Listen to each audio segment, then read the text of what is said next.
माननीय शिक्षण संचालक यांच्या शाळा बंद शिक्षण सुरू या उपक्रमाअंतर्गत तसेच माननीय मुख्य कार्यकारी अधिकारी जिल्हा परिषद सोलापूर तसेच माननीय शिक्षण अधिकारी माध्यमिक मंडळ सोलापूर यांच्या प्रेरणेने मी शिवकन्या एन कदेरकर आपले सहर्ष स्वागत करीत आहे।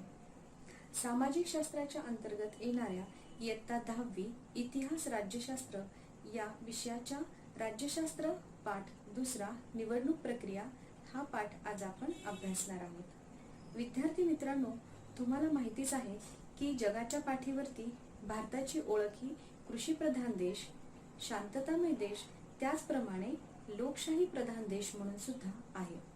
मग लोकशाहीला अधिक बळकटी येण्यासाठी निवडणूक व प्रतिनिधित्व हे अतिशय महत्त्वाचे आहे।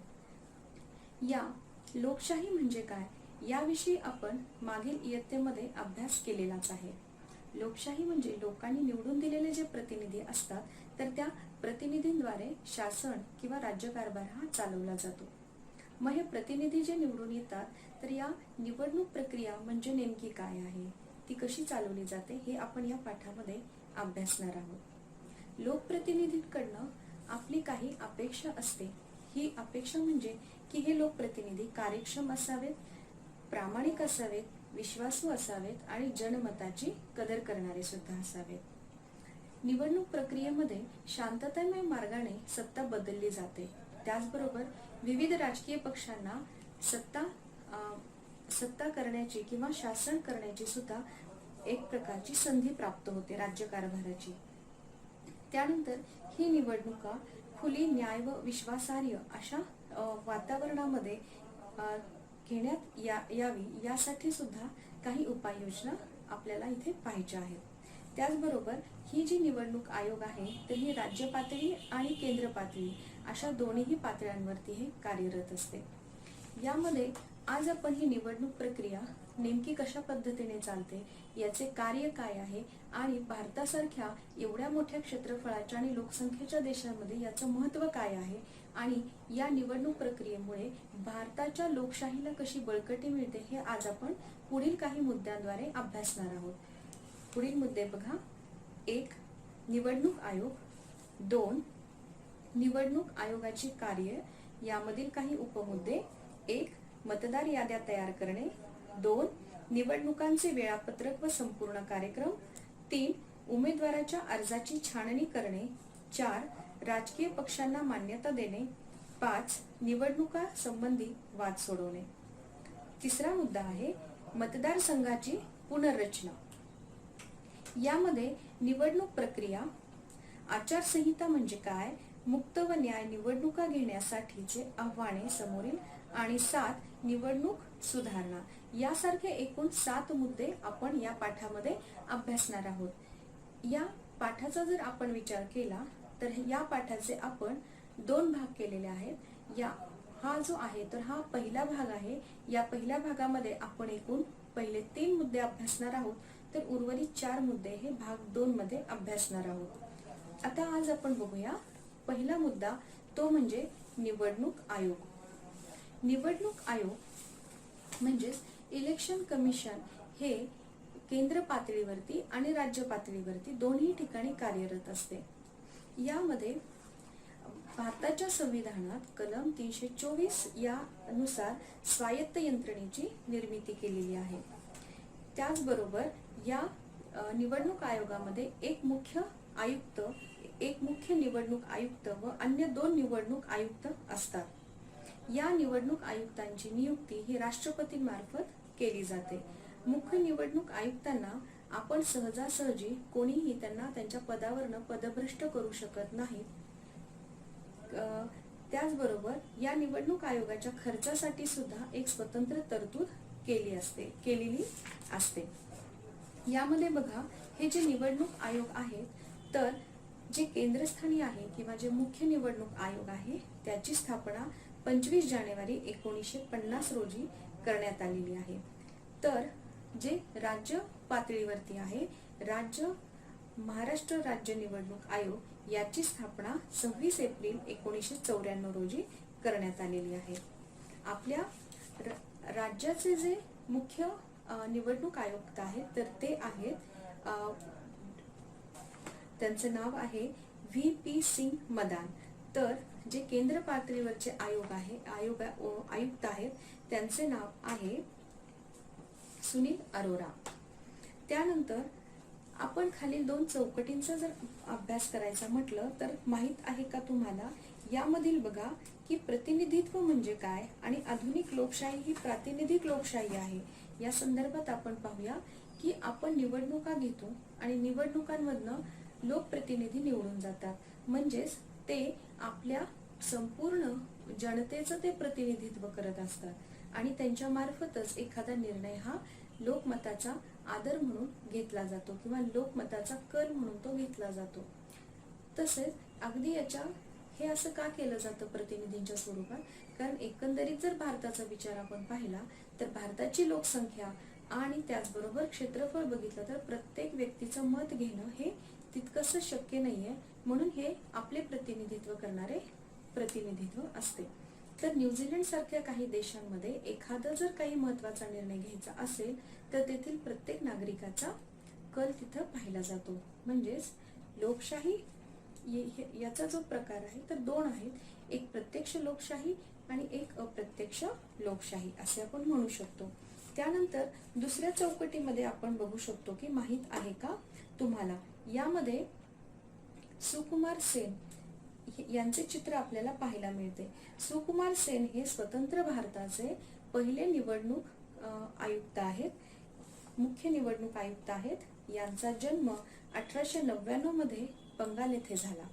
त्यानंतर त्यावेळेस ब्रिटिशांच्या काळामध्ये जे काही प्रशासकीय परीक्षा घेतल्या जायच्या त्यांच्याद्वारे यांची नियुक्ती एक कलेक्टरच्या पदावरती झालेली होती.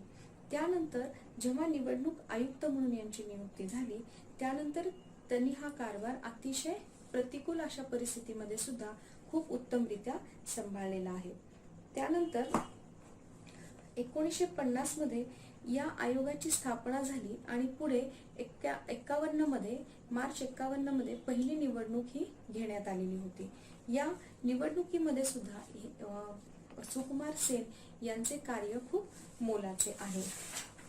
त्यानंतर निवडणूक आयोगाकडे स्वतःचा असा कर्मचारी वर्ग फारसा नाहीये. ज्यावेळेस इलेक्शन असतात म्हणजे मतदान घेतले जाते तर त्यावेळेस स्वतंत्र असे कर्मचारी नसल्यामुळे काही शासकीय विभागातील अधिकारी, शिक्षक व कर्मचाऱ्याच्या मदतीने ही निवडणूक प्रक्रिया पार पाडली जाते. तुम्हाला माहितीच आहे की जेव्हा निवडणुका असतात तर आम्ही शिक्षक असेल किंवा तुमचे काही पालक असतील तर ते इलेक्शन ड्युटीसाठी जात असतात. म्हणजेच या निवडणूक प्रक्रियेमध्ये आपल्या सर्वांचा सहभाग हा असतो. त्यानंतर आपण पुढील मुद्दा बघूया, निवडणूक आयोगाची कार्य. यामध्ये एकूण 5 मुद्दे आहेत. त्यापैकी पहिला मुद्दा मतदार याद्या तयार करणे. मतदार याद्या तयार करण्यामध्ये बघा, ज्या व्यक्तींची वयाची 18 वर्ष पूर्ण झालेली आहेत त्यांची नाव नोंदणी ही केली जाते. त्यानंतरच त्यांना मतदानाचा हक्क बजावता येतो. त्यानंतर या मतदार याद्या तयार करणे, त्या अद्ययावत ठेवणे, त्याचबरोबर नव्या मतदारांचा समावेश करणे इत्यादी कामे सुद्धा हे निवडणूक आयोग करत असते. त्यानंतर जे तुम्हाला तुमच्या घरी आई वडिलांचं किंवा कुणाचे मतदार कार्ड जर पाहायला मिळत असेल तर ते मतदार कार्ड सुद्धा या निवडणूक आयोगाकडूनच इश्यू केलं जातं. त्यानंतर दुसरा मुद्दा बघा, निवडणुकांचे वेळापत्रक व संपूर्ण कार्यक्रम. एखाद्या राज्यामध्ये निवडणूक ही केव्हा कधी घ्यायची याचं सगळं वेळापत्रक जे आहे तर हे निवडणूक आयोग ठरवत असतं. याचं संपूर्ण संचालन व निवडणूक आयोगावरती ही जबाबदारी असते. त्यानंतर पुढील तिसरा मुद्दा, उमेदवाराच्या अर्जाची छाननी करणे. निवडणुकीच्या जेव्हा तारखा डिक्लेअर होतात, जेव्हा निवडणूक होणार आहे असं सगळ्यांमध्ये समजलं जातं, त्यानंतर विविध राजकीय पक्ष हे आपल्या उमेदवाराची अर्ज भरतात आणि ते उमेदवारीसाठी उभे राहतात. तर काही उमेदवारांना राजकीय पक्ष नसेल किंवा त्यांचा पाठिंबा नसेल तर ते अपक्ष म्हणून थांबत असतात आणि त्यानंतर त्यांचे अर्ज जे असतात तर ते अर्ज छाननी करणे म्हणजे ते अगदी बारकाईने तपासले जातात. त्यामध्ये काही त्यांचे जे काही पात्र उमेदवार आहेत तर त्यांना नंतर उमेदवारी ही लढवण्यासाठीचे परवानगी दिली जाते. या अर्जाची काटेकोरपणे छाननी ही केली जाते. ज्या अर्जाची त्यांनाच नंतर निवडणूक लढवण्यासाठी परवानगी ही दिली जाते. त्यानंतर पुढील मुद्दा आहे राजकीय पक्षांना मान्यता देणे. आपल्या देशामध्ये बहुपक्ष पद्धत आहे, त्यामुळे नवनवे पक्ष निर्माण होतात. काही वेळेस एखाद्या पक्षामध्ये फूट पडून 2 पक्ष तयार होतात, तर कधी कधी 2 पक्षाचे एक पक्ष सुद्धा आपल्याला झालेला पाहायला मिळतो. तर एखाद्या पक्षाची मान्यता रद्द करणं असेल किंवा त्या राजकीय पक्षाला निवडणूक चिन्ह देणं सुद्धा असेल, तर हे सगळं काम हे निवडणूक आयोग करत असतं. त्यानंतर पुढील मुद्दा निवडणुकी संबंधी वाद सोडवणे. निवडणूक संबंधी काही वाद मतभेद निर्माण झाले असतील तर ते सोडवण्याचे कार्य सुद्धा ही निवडणूक आयोगावरच असते. एखाद्या मतदारसंघामध्ये काही कारणास्तव पुन्हा एकदा आपल्याला निवडणुका घ्यायच्या असतील तर हे सुद्धा निवडणूक आयोगच ठरवते. त्याचबरोबर एखाद्या उमेदवाराला अपात्र ठरवणे ही सुद्धा जबाबदारी किंवा हे सुद्धा कार्य निवडणूक आयोगच करते. त्यानंतर पुढील मुद्दा बघा की मतदारसंघाची पुनर्रचना. आपल्या लोकसभेमध्ये एकूण सदस्य संख्या आहे 543 आणि महाराष्ट्राची आहे लोकसभेची 48. तर यामध्ये हे जे मतदारसंघ आहे तर हे मतदारसंघ यांची रचना कशी असते, तर जिल्हावार अशी रचना नसून लोकसंख्येच्या प्रमाणावरती आधारित ही मतदारसंघाची रचना केली जाते. काही वेळेस एकच 2 जिल्ह्यांमध्ये एक असू शकतो किंवा एका जिल्ह्यामध्ये एक असू शकतो. याप्रमाणे लोकसंख्या जेवढी असेल त्या प्रमाणामध्ये या मतदारसंघांची निवड ही केली जाते.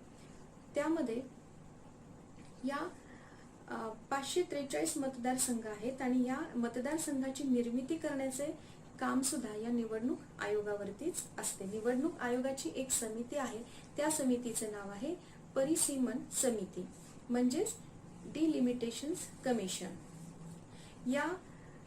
ही जी कमिटी आहे किंवा हे जे काम करण्याची पद्धत आहे त्यांची, तर ही कोणाच्याही दबावाखाली न येता ही तटस्थपणे राहून हे आयोग कार्य करत असतं. त्यानंतर आपण बघूया काही इथल्या चौकटी आहेत की माहित आहे का तुम्हाला, यामध्ये जर आपण बघितलं तर मतदार नोंदणीसाठी विशेष मतदार जागृती मोहीम आखण्यात आलेली आहे आणि त्यासाठी राष्ट्रीय मतदार दिवस सुद्धा साजरा केला जातो. तर राष्ट्रीय मतदार दिवस हा 25 जानेवारी 2011 पासून माजी राष्ट्रपती प्रतिभाताई पाटील यांच्या कार्यकालापासून सुरुवात झालेली आहे. त्यानंतर पुढील चौकटीचा जर आपण विचार केला, असे का करावे लागते. बघा, उमेदवारांना फक्त वयाची अट असताना त्यांनी इतर माहिती निवडणूक आयोगाला देणे का महत्वाचे आहे. त्याचबरोबर उमेदवारांना त्यांच्याकडील मालमत्तेची माहिती निवडणूक आयोगाला का द्यावी लागते. बघा विद्यार्थ्यांनो, आपण हे मुद्दे सुद्धा आपण मागील इयत्तेमध्ये अभ्यासलेले आहेत की उमेदवारी घेत असताना काही निकष लावले जातात, त्यांची पात्रता ठरवण्यासाठी काही अटी त्यांना दिलेल्या असतात. त्यामध्ये आहे की त्यांची जी माहिती आहे की त्याचं वय वर्ष 21 पूर्ण आहे का, त्यानंतर तो दिवाळखोर नाहीये ना, तो वेडसर नाहीये ना, यासारख्या ज्या अटी आहेत तर ह्या सगळ्या त्या अर्जामध्ये दिलेल्या असतात. म्हणून ह्या अटी तिथं आपल्याला आयोग हे पाहत असतं. त्यानंतर आहे की तुम्ही सांगू शकाल की राजकीय पक्षांना मान्यता देताना निवडणूक आयोग कोणते निकष लावते. आता एखादा राजकीय पक्ष आहे, मग त्या राजकीय पक्षाला जर मान्यता द्यायची असेल तर त्यासाठी निकष म्हणजे क्रायटेरिया काय आहे, त्याची पात्रता काय आहे, हे सुद्धा आयोग आपलं तपासून बघत असतं. जसं की एखादा म्हणजे राजकीय पक्ष हा पाठ आपल्याला पुढे आहेच आहे, त्यामध्ये आपण डिटेल पाहणार आहोत. पण इथं मी थोडक्यात सांगते की एखादा राजकीय पक्ष आहे तर त्याचे एकूण 4 राज्यांपेक्षा जास्त राज्यांमध्ये कमीत कमी 4 खासदार तरी निवडून आलेले पाहिजे. त्याचबरोबर त्यांच्या ह्याच्यातनं 10% मतदान सुद्धा झालेलं पाहिजे. त्याचबरोबर एखादा राज्य पातळीवरचा जर एखादा पक्ष असेल तर त्याचे सुद्धा निकष याचप्रमाणे आहेत की त्याच्यामध्ये एकूण 2 आमदार किंवा 2 खासदार हे निवडून आलेले पाहिजेत. त्याचबरोबर 6% तरी मतदान हे त्यांच्या बाजूने झालेलं पाहिजे. म्हणजे एखादा प्रादेशिक पक्ष किंवा राज्य पक्ष किंवा एखाद्या राजकीय पक्षाला मान्यता देत असताना राज्य पातळीवरती आणि केंद्र पातळीवरती हे निकष आपण पाहू शकतो. त्यानंतर खालच्या चौकटीमध्ये बघा, असे का अनुसूचित जाती व अनुसूचित जमातींसाठी काही मतदारसंघ राखून ठेवले जातात. सर्वच राजकीय पक्षांना निवडणूक चिन्हे असतात. मतदानाच्या वेळी आणि मतमोजणी करताना राजकीय पक्षांचे अधिकृत प्रतिनिधी हजर असतात. दूरदर्शन, आकाशवाणी व प्रसार माध्यमांवर आपली बाजू मांडण्याची सर्व मान्यता प्राप्त पक्षांना संधी प्राप्त असते. या बघा, अनुसूचित जाती आणि जमातींसाठी मतदारसंघ हे राखीव करून ठेवले जातात. म्हणजे एकूण जर त्यांची संख्या बघितली तर त्यांची लोकसंख्या तेवढी नसल्यामुळे हे मतदारसंघ राखीव करून ठेवलेले असतात. जसं की अँग्लो इंडियनचं जर आपण बघितलं तर त्यांची त्या लोकांची संख्या खूप कमी असल्यामुळे एक तरी सभासद हा आपल्याला तिथे पाहायला मिळतो. त्यानंतर राजकीय पक्षांची चिन्हे सुद्धा दिलेली असतात. हे चिन्ह सुद्धा देण्याचे कार्य हे निवडणूक आयोगच करत असतं. त्यानंतर मतमोजणी जेव्हा होत असते तर त्या मतमोजणीच्या वेळेस राजकीय पक्षांचा एक प्रातिनिधिक स्वरूपाचा एक व्यक्ती हे आपल्याला तिथे असणे गरजेचे आहे.